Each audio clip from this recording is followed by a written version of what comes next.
Hello दोस्तों, आपका अपने चैनल एएन स्पोर्ट्स न्यूज में फिर से स्वागत है। आज हम बात करने जा रहे हैं आईपीएल यानी कि इंडियन प्रीमियर लीग के बारे में। जैसा कि आप सभी जानते हैं, इस महीने आईपीएल फिर से स्टार्ट होने जा रहा है। आईपीएल जब स्टार्ट होता है तो सभी इसको एक फेस्टिवल की तरह सेलिब्रेट करते हैं। अपनी स्थापना के 13 साल बाद से इंडियन प्रीमियर लीग ने न केवल क्रिकेट को फिर से परिभाषित किया है, बल्कि भारतीय क्रिकेट बोर्ड की आर्थिक दशा को भी बदल दिया है। भारतीय टी20 लीग निस्संदेही दुनिया में सबसे लोकप्रिय क्रिकेट लीगों में से एक है। यह दुनिया भर से अपने व्यापक दर्शकों और विश्व स्तरीय खिलाड़ियों की मौजूदगी के कारण सभी को आकर्षित करने में अभी तक तो सफल रहा है। इसका कारण कहीं ना कहीं आईपीएल को मिलने वाले महंगे से महंगे स्पॉन्सर्स हैं, जो आईपीएल को पैसा देकर अपने ब्रांड की लोकप्रियता बढ़ाने की कोशिश करते हैं। क्योंकि यह दुनिया की सबसे बड़ी टी20 क्रिकेट लीग है, इसलिए इस लीग के लिए स्पॉन्सर्स की मांग भी बड़ी होती है। आईपीएल के अब तक के इतिहास में अब तक 4 स्पॉन्सर्स बने हैं। जैसे जैसे आईपीएल का सीजन तथा लोकप्रियता बढ़ती गई, वैसे वैसे आईपीएल के लिए टाइटल स्पॉन्सर की रकम भी बढ़ती गई। शायद बहुत ही कम लोग इसकी जानकारी रखते हैं। इसी कारण आज की इस विशेष वीडियो में हम आपको बताएंगे कि अब तक आईपीएल के कितने टाइटल स्पॉन्सर्स हुए हैं तथा इन्होंने इसके लिए बीसीसीआई को कितनी रकम अदा की है। वीडियो पर आगे बढ़ने से पहले हमारे चैनल को सब्सक्राइब कर लीजिए और नई वीडियो का नोटिफिकेशन पाने के लिए बेल आइकन को जरूर दबाएं।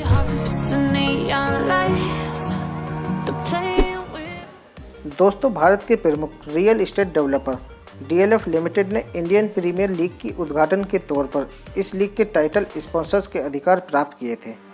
सन 2008 में कंपनी ने 40 करोड़ रुपए की उच्चतम बोली लगाकर शीर्षक प्रायोजक के अधिकार अपने पास रखे थे। 40 करोड़ रुपए प्रति वर्ष की बोली जीतकर डीएलएफ ने बीसीसीआई के साथ टाइटल स्पॉन्सरशिप के लिए 5 वर्ष में 200 करोड़ रुपए का करार किया था। हालांकि कई उपभोक्ताओं ने इस सौदे को ओवररेटेड करार भी दिया था, लेकिन रियल एस्टेट कंपनी ने इससे कई चीज़ों का लाभ उठाया था। शुरुआती वर्षों में डीएलएफ आईपीएल का लगभग पर्याय बन गया था। देश भर में बड़े दर्शकों और दर्शकों की संख्या के साथ डीएलएफ ने भारतीयों के बीच एक विश्वसनीय ब्रांड के रूप में खुद को स्थापित कर लिया था। हालांकि कंपनी ने सन 2012 में इस सौदे को वापस करने का फैसला किया, जिसके बाद इसकी बिक्री में गिरावट भी देखी गई थी। साथ ही एक आधिकारिक बयान में डीएलएफ ने कहा था कि आईपीएल को प्रायोजित करना एक रणनीतिक निर्णय था और अब वह ऐसे संघों के लिए अन्य प्लेटफॉर्मों को तलाशता रहेगा।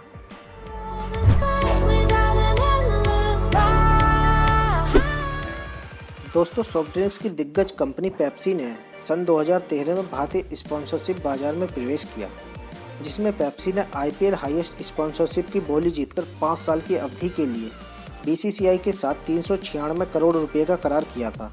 पेप्सी इसके लिए बीसीसीआई को प्रतिवर्ष 79.2 करोड़ रुपए अदा करता था। पेप्सी को डीएलएफ की जगह टूर्नामेंट का दूसरा मुख्य स्पॉन्सर्स बन चुका था और रियल एस्टेट कंपनी ने जो भुगतान किया था उसका लगभग 2 गुना भुगतान पेप्सी ने किया। क्योंकि यह आईपीएल जबरदस्त प्रचारक लीग थी, आईपीएल की स्पॉन्सरशिप मिलने के बाद पेप्सी ने दुनिया भर के अन्य सॉफ्ट ड्रिंक्स ब्रांड को करारी टक्कर दी। हालांकि पेप्सिको ने अक्टूबर 2015 में करार से 2 साल बाद लीग के साथ अपने 5 साल के अनुबंध को समाप्त कर दिया था। यह निर्णय नकारात्मक प्रचार से जुड़ा था, जिसने 2013 के भ्रष्टाचार घोटाले के बाद टूर्नामेंट को कवर किया था। जैसा कि लोढ़ा समिति ने 2015 में अपने प्रमुख अधिकारियों की सट्टेबाजी की गतिविधियों के लिए IPL franchise Chennai Super Kings और राजस्थान रॉयल्स को 2 साल के लिए निलंबित कर दिया था। इसी कारण सॉफ्ट ड्रिंक्स की इस दिग्गज कंपनी ने भी अपने ब्रांड के लिए विवाद लाने के डर से वापस लौटने का फैसला किया था।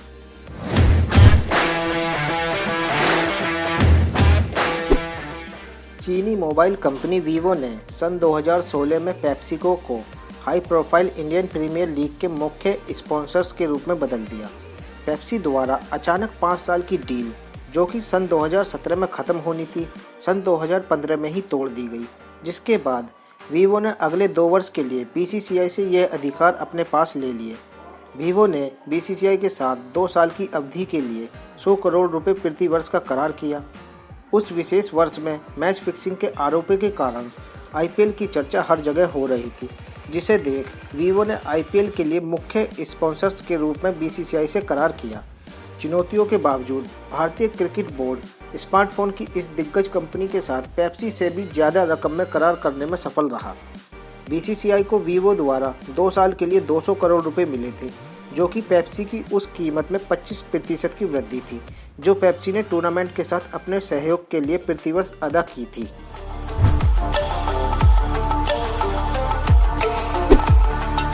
दोस्तों, सन 2017 में अपने 2 साल की स्पॉन्सरशिप अनुबंध के समाप्त होने के बाद इस मोबाइल फ़ोन निर्माता कंपनी ने सन 2018 में 2199 करोड़ रुपए की बोली के साथ अगले 5 वर्षों के लिए एक बार फिर T20 लीग की स्पॉन्सरशिप के अधिकार हासिल किए थे।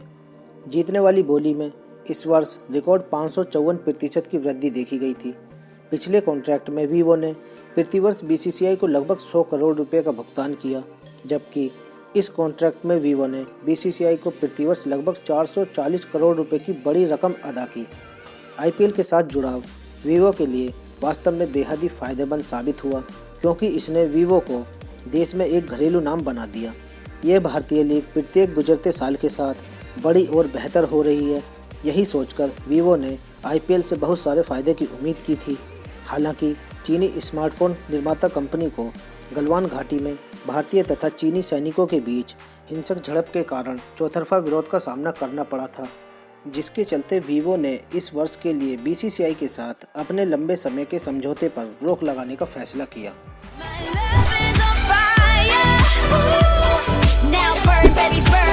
दोस्तों, वहीं अगर इस वर्ष की बात करें तो इंडियन प्रीमियर लीग यानी आईपीएल में अब ड्रीम 11 ने टाइटल स्पॉन्सरशिप अपने नाम कर ली है। ड्रीम 11 ने इस बार चीनी मोबाइल कंपनी वीवो को रिप्लेस किया है। कंपनी ने कुल 222 करोड़ रुपए में इस साल की टाइटल स्पॉन्सरशिप खरीदी है। इससे पहले चीन की कंपनी वीवो आईपीएल की टाइटल स्पॉन्सर थी। ड्रीम 11 एक ऑनलाइन गेमिंग कंपनी है जो fantasy, cricket, hockey, football, kabaddi और बास्केटबॉल गेमिंग में काम करती है। यह भारत की पहली गेमिंग कंपनी है जो आईपीएल की ही टाइटल स्पॉन्सर बनी है। इसके फाउंडर भवित शाह हर्षजैन है। कंपनी का हेडक्वार्टर मुंबई में है। ड्रीम 11 में चीनी कंपनी टेंसेंट की भी कुछ हिस्सेदारी है। आपको बता दें कि वीवो को इस साल का टाइटल स्पॉन्सर रखा गया था, लेकिन चीन और भारत के बीच चल रहे विवाद को लेकर लोगों ने इसका विरोध करना शुरू कर दिया था। सोशल मीडिया पर कई सवाल खड़े हुए, जिसके बाद आखिरकार चीनी मोबाइल कंपनी को इस साल के लिए आईपीएल से हटा दिया गया। लेकिन ऐसा नहीं है कि कंपनी का कॉन्ट्रैक्ट ख़त्म हो गया है। दोस्तों, उम्मीद करता हूँ आज की वीडियो आपको बहुत ज़्यादा पसंद आई होगी। अगर वीडियो पसंद आई हो तो वीडियो को ज़्यादा से ज़्यादा लाइक, शेयर और कमेंट करें। और जो हमारे चैनल पर नए आए हैं वह हमारे चैनल को सब्सक्राइब कर लें और बेल आइकन को ज़रूर दबाएं, ताकि हमारी नई वीडियो का नोटिफिकेशन आपको मिलता रहे। तो मिलते हैं दोस्तों एक और ऐसी ही इंटरेस्टिंग वीडियो के साथ। तब तक के लिए धन्यवाद।